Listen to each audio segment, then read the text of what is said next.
Now, Jimmy Carter is the former president of the United States, and he is not buying the narrative that the Russians stole the election from Hillary Clinton. Now, during an interview with Maureen Dowd of the New York Times, which, by the way, kind of smacks of a hit piece, already look at the title of that piece in the New York Times. Carter lusts for a position with Trump. Ridiculous. Now, in this interview, Carter did say some very interesting things about the election, and we're going to go after that. Now, when asked if Russia stole the election, he says no. The question was, did the Russians purloin the election from Hillary? He said, Rosie and I have a difference of opinion on that. That's his wife, Rosalynn Carter. She looked over archly and said, well, they obviously did. He said, I don't think there's any evidence that what the Russians did changed enough votes or any votes. Now, that's very interesting because, again, this is coming from Jimmy Carter, part of the president's club, right? Now, on that, we 100% agree. Now, I think that the Russians did attempt to influence our election. I think countries routinely try to influence each other's elections. Now, as far as the impact that it had, I don't think it had any. And so, like I said, I agree with Jimmy Carter on that. And there's really not a lot of proof that this Russian attempt to influence the votes actually did. And there's no evidence that I can tell of Russia actually changing and hacking the votes to change the totals. Now, I know there's going to be a lot of people out there saying, but yeah, no, you're wrong. You know why? Well, I have proof. They lost. Hillary Clinton lost. Therefore, obviously, whatever the Russians were doing worked. Well, look, that's lazy logically. And let me tell you why. First of all, just saying, well, this is causation, right? Hence, the Russians attempted to influence the election. That is why Donald Trump had won. Again, super, super lazy, right? And there are other reasons to actually explain why Hillary Clinton had lost. Now, the reason that some people don't want to use those other reasons is basically what it does is that it allows you to ignore the problems that were inherent in the candidate, who was seen as untrustworthy and for the rich and powerful. Now, she was part of the establishment, and if you didn't notice, the nation has been in a very populist, anti-establishment mood. Now, Donald Trump, he's a con man. He's a salesman, right? So he comes in there and he says, well, you know what? I can basically pass myself off as anti-establishment, anti-Wall Street, anti-Goldman Sachs, and anti-corruption. Hey, look at Crooked Hillary with her deals with Goldman Sachs, doing those speeches. She doesn't represent you. I'll represent you.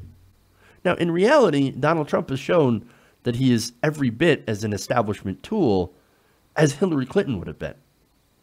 Perhaps more so, putting the entirety of Goldman Sachs onto his cabinet. He now has the richest cabinet in history, and an open contempt for poor people. Oh, I wouldn't let poor people serve on my cabinet. No, you can't do that.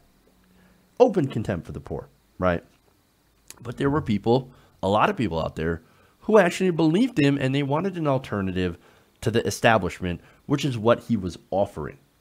Now, the Russia hacking narrative ignores the entirety of the populist uprising and basically says, well, it wasn't Hillary's fault. Hillary Clinton ran a perfect campaign, but it was the dastardly Russians that were getting in the way. And what it does is that it also absolves the Democrats of their rightward shift.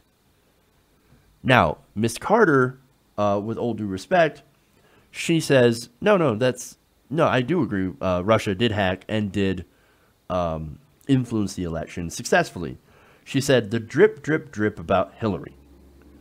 And that was her main argument. Now, I'm assuming that means that's all about WikiLeaks. And again, with all due respect, whether it was hacked by Russia or not, and again, nobody can really 100% prove that, what was in those emails are 100% true. The Clinton campaign was doing and saying exactly what was in those emails. They can't even deny it anymore, okay? That was not fake. Those were not fake news. That was real. And on that, I remember talking about how I didn't think the emails had much of an impact either. Because really, what they did is that they backed up what we already thought about Hillary Clinton and the Democratic Party.